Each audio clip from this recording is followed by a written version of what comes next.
其实中国啊，这几年来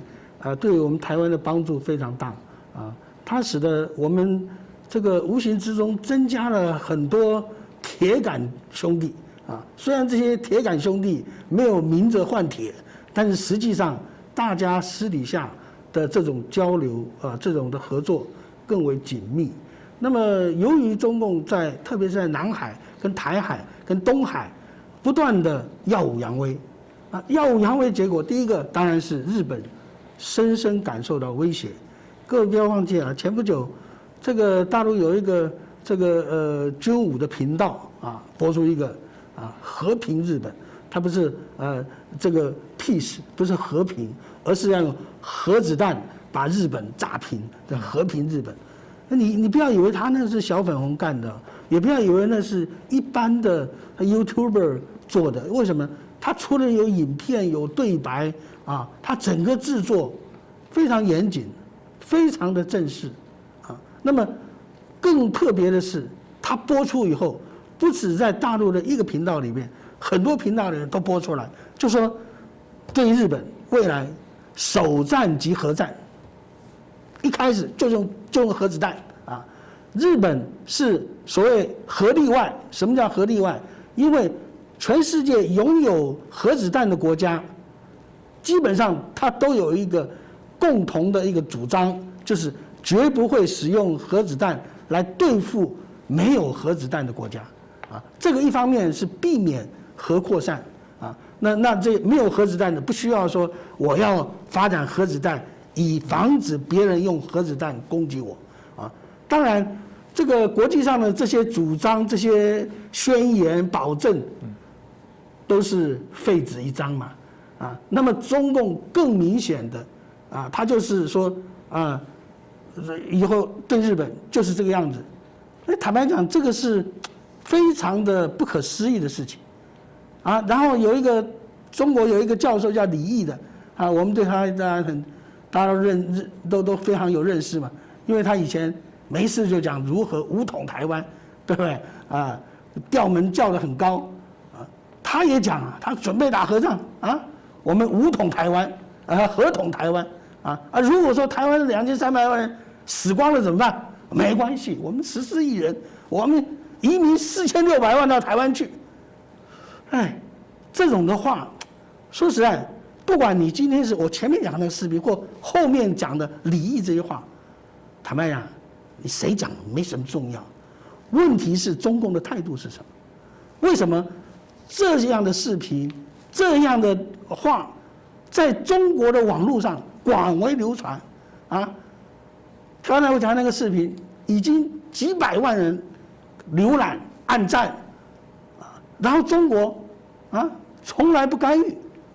继续让李毅这些人大放厥词啊！胡锡进更讲我们要增加我们的核弹库，要上千枚唯有拥有更多核弹，美国对我们的态度才会客气点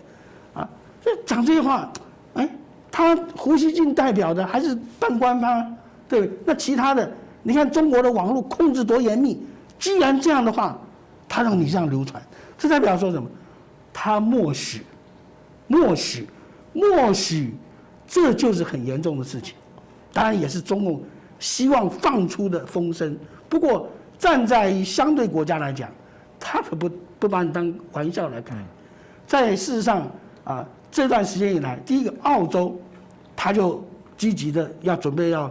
扩充他的国防武力。第二个越南呢是低调的在扩充他的军备，为什么？因为越南，你打开地图就知道说，真的越南是深深的受到这个中共的威胁，因为它的海南岛的榆林港跟越南的岘港跟这个之间就在同一条线上所以说整个北越都是在中国的海军跟空军力量的包围之下然后呢，所以这个对越南来讲当然是非常大的威胁，所以他一直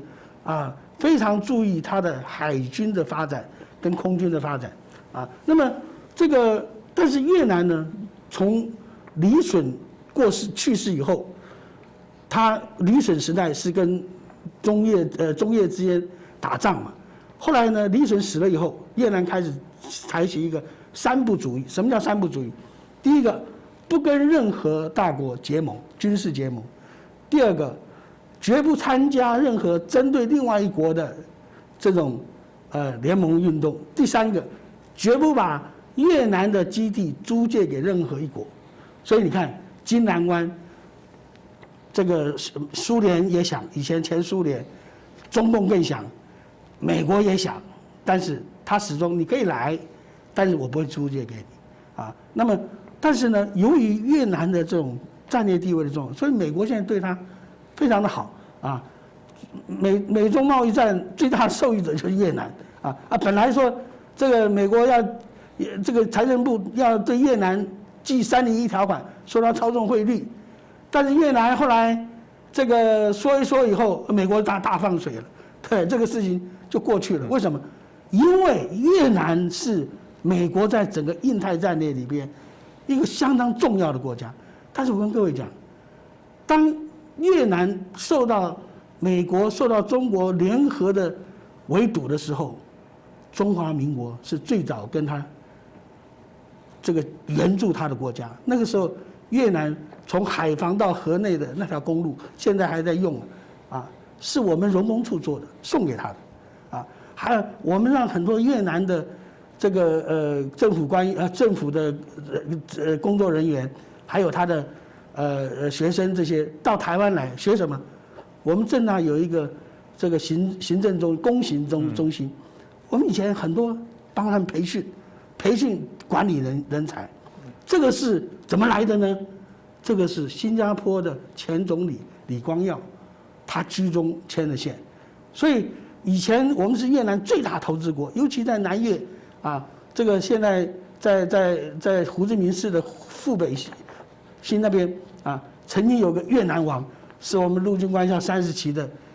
一位学长在那边，他在越南的声望非常好，所以说这代表说，第一个，我们跟越南之间都有潜在的战略的利益，那更不要讲了。今天对于台湾。对于日本来讲，你不要逼我们发展核子武器。为什么呢？因为对于我们台湾跟日本的科技能力，发展核子武器就是小菜一碟而已。不要以为说台湾跟日本不会发展核子武器，为什么？因为大家都知道，真正的唯有拥有核子武器，才能够平衡所谓。不平衡的这样的一个战略态势所以说核子武器可能有助于造成台海的稳定否则的话，中共没事老是拿核子武器恐吓这个恐吓那个，把话说的这么白。你说日本总有一天你会逼他重新核武装，你不要以为日本没有。20世纪大战的时候，日本那时候。已经建立起重水工厂，它已经在发展，它跟德国都有重水工厂，对不对？只是美国早先的一步而已。所以今天我们台湾过去的核武发展，到张献义叛逃的时候，那个时候我们发展到什么地步？我们只要3到6个月就已经可以造出核子弹，那是多少年以前？30几年前。经过了这30几年，我们的科技的技术各方面。更进步了，相对于晶片来讲，核武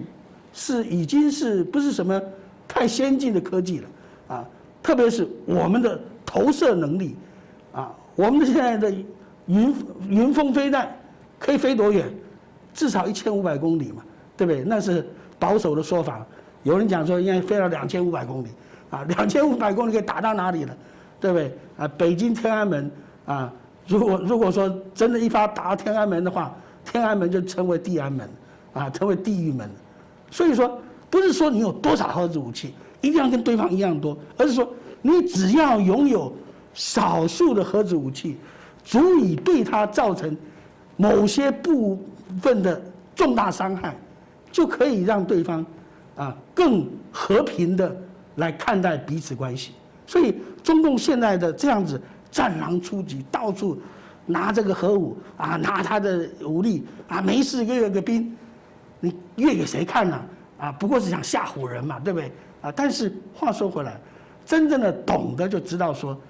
真正有实力的他不会阅兵的。你看美军什么时候阅过兵的，对不对？只有那个半吊子啊，没事要阅个兵，弄给你看看啊。我们以前在军校也踢过正步，坦白讲，花了很多时间在踢正步，啊，看起来好看，实际上那是既耗时间，又伤身体，又费体力，然后对于我们的军事生涯一点帮助都没有。没有哪一个部队因为正步踢得好，把敌人踢走的，啊，所以现在你看到中共的这些，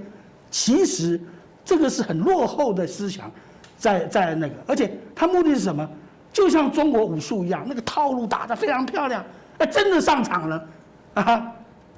，20秒、10秒就被 KO 了，啊，像那个马保国一样，哎呀，你听他吹牛吹的，哎呀，很厉害啊，中国武术怎么样呢？你真的上场碰到年轻的散打，2下功夫把你撂倒了。中国的军力相当程度的，也就像那个马保国一样，啊，吹的比实在要好很多，啊，我们常讲说，中共的外宣也好，内宣也好，啊，要诚实。什么要诚实？不是说叫你要很诚实的报道，而是说你要给他乘以10。啊，譬如像说，他说死了，400人，那你把它乘10，4000人，啊，那如果说一个好事，他说，哎呀，我们现在啊经济发展啊有多少，那你要除10，啊，那才是他真正的。所以这就是他一贯以来假大空惯了啊。当然我们料敌从宽，我们当然也不能够说这个忽视他的相当的一个战力，不过。正因为他这样子到处炫耀，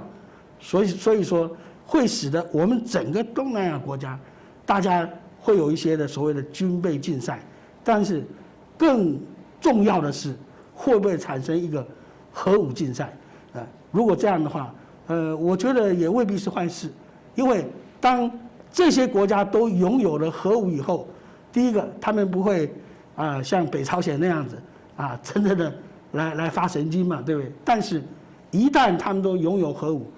中共就不能够用核武来威胁整个东南亚，威胁整个印太，威胁整个世界的和平。